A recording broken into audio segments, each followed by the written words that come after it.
Yeah, absolutely. And again, it's, you know, we're getting into the time now where you've got to start making your move. You've got to be in the groove now.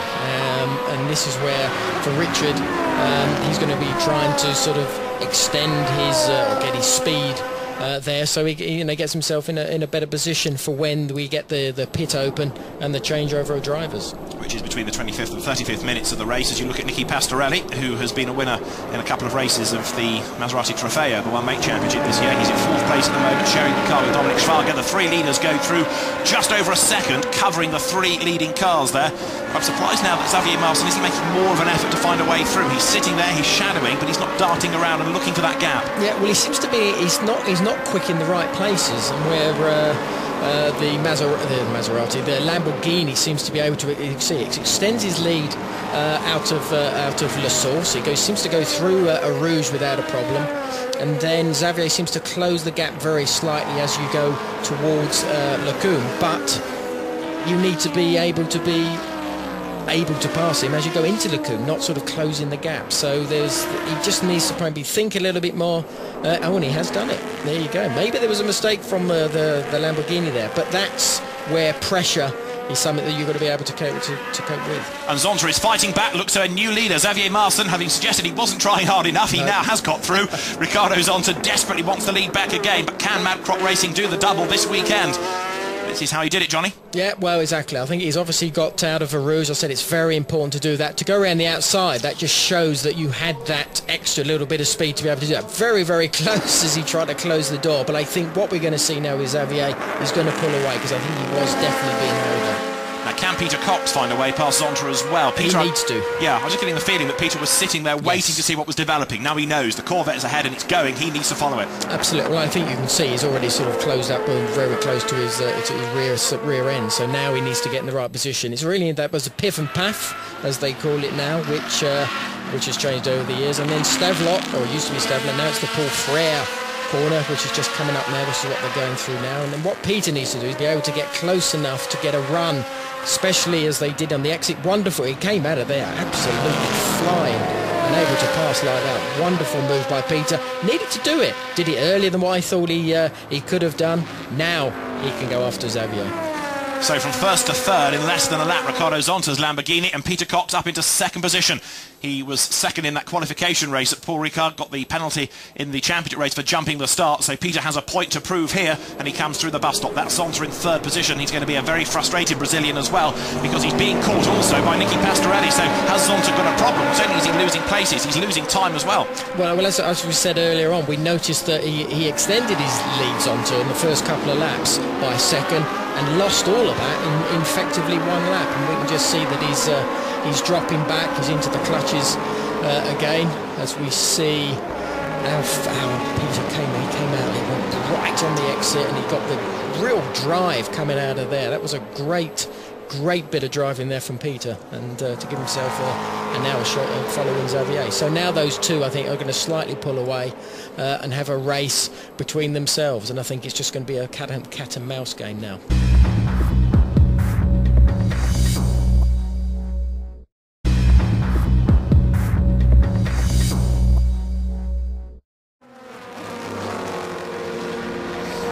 Battles rage on low down the field. Mark Basseng there, just ahead of Andrea Bertolini in the Vitaphone Racing Team Maserati. You've got Oliver Gavin also looking for a way through, and number 13 Mike Hesemans in the Corvette, 3rd on the road in the qualification race before the exclusion yesterday.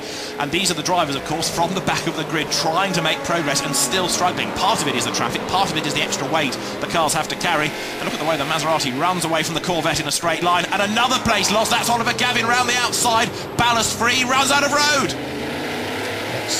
No, he still kept it. Yes, exactly. Well, see, I don't know how he got actually round the outside there. It seemed to be Hazeman seemed to really get out of shape, I think, coming out of the last corner. But through a Rouge, wonderful corner, and the Mad Croc is... That's the leader. Yeah, that's Xavier Marcin, who's thrown away the race lead. He's run out of road at Lecombe, and so Peter Cox now is our 3rd different leader. I think he's actually got a problem. I think he's back right. He's got a puncher.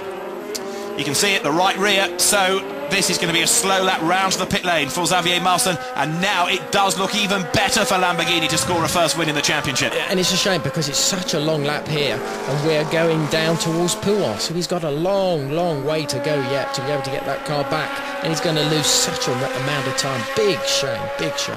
Now, what's the situation between Cox and Zonta? Within the first sector this time, Riccardo Zonta just fractionally faster, but Peter Cox leading by 2 seconds at the moment. Nicky Pastorelli there, the Dutch driver, in third place, becoming the man to watch to see whether his Lamborghini, run by a different team, can get onto the tail of the 2 Reiter cars ahead. Well, he's almost there, isn't he? He's almost within striking distance of Zonta now. Well, he's quicker, but obviously he's got to be quick in the right places, like I said before, to be able to get himself a slingshot to be able to pass. And I think it's done a lot of damage. The whole rear has been wide. What happens when these tyres blow? They sort of start to delaminate, come apart, and then they actually start flapping around. And as you can see, it's given the rear bodywork quite a big sort of battering and damaged it quite a lot. So now they're going to try and patch that up if they can.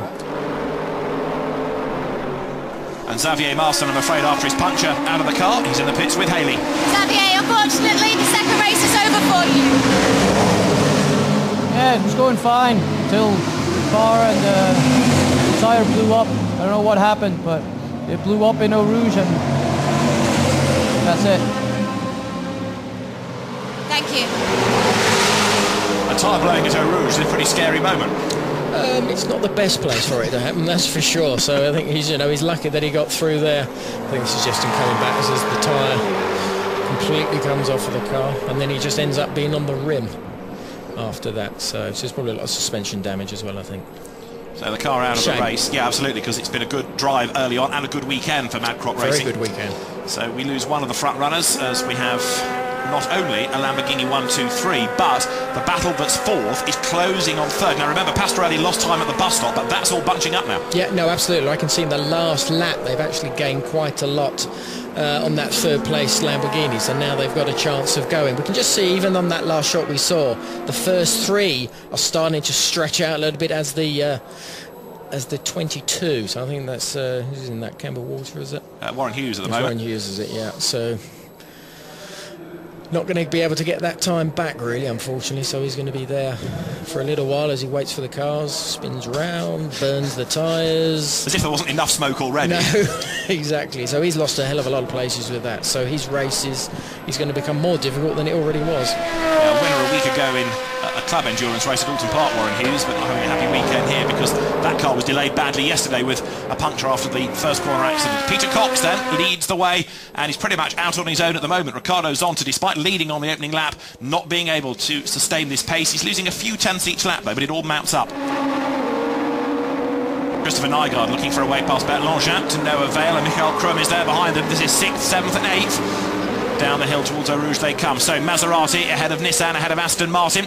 Again, the variety is evinced here, and it's the Aston Martin looking very toey at the moment, getting onto the back of the Maserati. Now, is there going to be a chance here, perhaps, for Christopher Nygaard to make a move? I think so. He made the first part very well. If you get hooked up to that curb, you get a nice slingshot up the hill, and that's exactly what he's got. On the outside, but hopefully he's going to have enough speed. And that Maserati, normally very good under braking, no, gives way, and he's through. And it also suggests that Michael Krum will be able to find a way through as well. But Nygaard makes a mistake, doesn't he? Kicks up the dirt, ran out of road, and was lucky just to hang on to the place there. But he's on the back foot. He's compromised. There's Michael, yeah. They've all bunched up behind him. Krum attacking Longchamp. And because Longchamp has to defend, that really is the best news for Nygaard, because that takes a bit of the pressure off him. Yeah, absolutely. And again, he tried to go around the outside. It's a bit of an impossibility to do that. But he's just got to pressurise in there. Michael's a very shrewd driver. Very good driver. We don't see much of him over here so much in Europe for the last couple of years, racing in Japan. Lovely drive down to Pouhon, or as they like to call it now, the double gauche, which is, I said that right, I think, didn't I? It's a double left-hander, and he made that pass very well. Important for him to do it, because obviously that Maserati's not quite on the pace, and now he's got a chance of sticking on the gearbox of the Aston Martin in front. And once again, it's Sumo Power GT being the better of the 2 Nissan teams. Swiss Racing Team once more struggling. Saigiara has had a spin early on. Carl Wendlinger is down in 13th place. Now Michael Krum then trying to catch onto the tail of the Aston Martin ahead of him, Christopher Nygaard. Last year, Michael Krum drove one of these Nissans within the 24-hour race, so they've got loads of data to rely on for Spa. Grabs a gear heading up towards Blanchimont, and the man ahead of him is Christopher Nygaard, who shares with Stefan Mucker. Of course, Michael Krum will hand over to Peter Dumbreck for the second stint. Yeah, got a little lift there, and that's just to sort of balance the car. Obviously, you can't do it flat out, you'll be straight off the track.